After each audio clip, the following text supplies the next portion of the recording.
Also developing tonight, another big story. A Bexar County deputy is arrested, accused of sexually assaulting a child. The sheriff says the victim's mother is an undocumented immigrant and the deputy threatened her with deportation if she told anyone about the abuse. Eyewitness News reporter Sharon Ko has that story.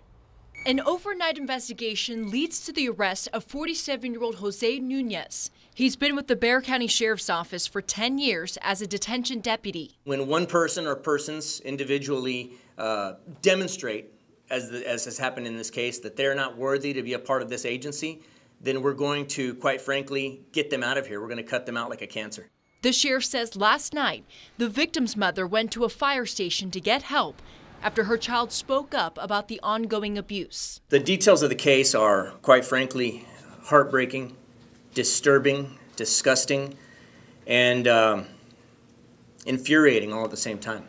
The sheriff says Nunez used his position as a law enforcement officer to take advantage of the 4-year-old and her mother. She would be deported if she did report it. Now that's something that in law enforcement, we've been saying that for some time, that's always a concern in the undocumented community. The sheriff urges victims, undocumented or not, to continue to report crimes. Just like we're doing in this case, we are filling out paperwork with this witness in question to make sure that she's given protected status pending the outcome of this case. Sharon Ko, KENS 5, Eyewitness News. And that deputy is charged with super aggravated sexual assault. That's when the victim is less than 6 years old. He's been placed on administrative leave.